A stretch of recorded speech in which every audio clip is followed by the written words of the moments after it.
I hate spiders. I hate their long legs, I hate how fast they can run. This is a fear of mine. People develop fears throughout their entire lives for multiple different reasons. My fear is a learned fear. I wasn't born with the phobia and I've never had a traumatic experience. Instead, I learned it from my dad. Learned fears often happen from a young age, when you observe someone close to you reacting to their phobia, and you learn to react in the same way.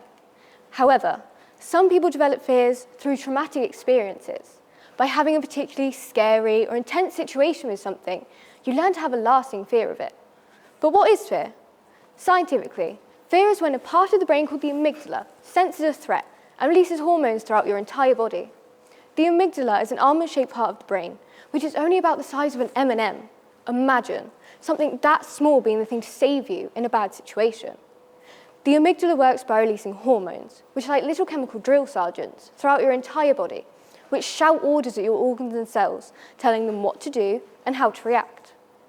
This happens when the amygdala senses a threat and activates the nervous system, which is like the body's command center, which in turn gets the adrenal gland to release the hormones adrenaline and cortisol. Cortisol is a hormone which increases the glucose or sugar in your bloodstream. This makes your brain focus and gives you the energy needed to react.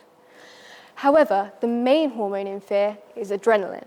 Adrenaline causes the physical feelings of fear, like when your palms start to sweat and your heart starts to race. But more than that, it's the activator of fight or flight, an instinctive reaction everyone has to either fight your fear or run away from it. But what if I told you there was one more hormone involved? Dopamine. Dopamine, despite being part of the fear process, is actually a happy hormone, in control of maintaining the brain's reward system, as well as controlling focus and pleasure. During uncontrolled fear, dopamine is released to help the brain prepare for and react to the threat. But more importantly, it's there to help you learn from it.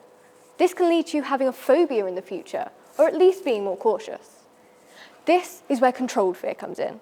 Controlled fear is when you experience something you find scary, but in a way that is completely safe, like going on a roller coaster. Even when you won't get hurt, your brain will still release adrenaline, cortisol, and dopamine. Except when the fear is gone, the dopamine helps you learn maybe there's no reason to be scared. And by doing this again and again consistently, the dopamine completely retrains your brain to no longer be afraid. This is exposure therapy.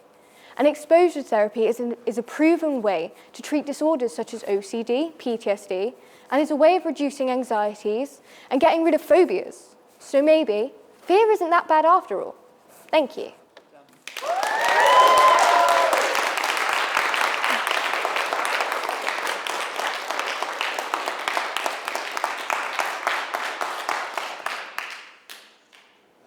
That's amazing. Thank you very much. That was incredible. You did well too, but I think it was easy to applaud that amazing performance. So, a couple of questions from the judges. Do we have any questions? Yeah, I'll ask one first. So what made you choose this topic?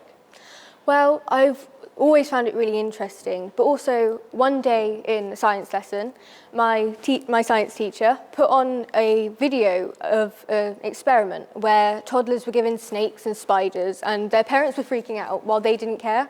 And this opened up the idea for me of what is fear, why do people have fears, is it useful to people? So I decided to do my topic to try and further my knowledge of it. Thank you. I think I do. So, given all that you understand about fear now, do you think that helped you prepare for a scary experience like this? Yeah, definitely. I would say it was almost a type of exposure therapy because me and Nevaeh, who's also doing this, went over it so many times in front of our head teacher, in front of loads of different teachers, which was kind of an exposure therapy of our own to make this less scary. Fantastic, Thank you. Could you tell us a little bit about the sources you used and how you approached your research? I use Britannica, and I found different studies about fear and also about the hormones involved in fear, adrenaline, cortisol, dopamine. I also researched more about the experiment we saw in class of babies being given snakes and spiders, and it was a really good way of giving me a foundation knowledge of fear. Thank you. Thank you very much.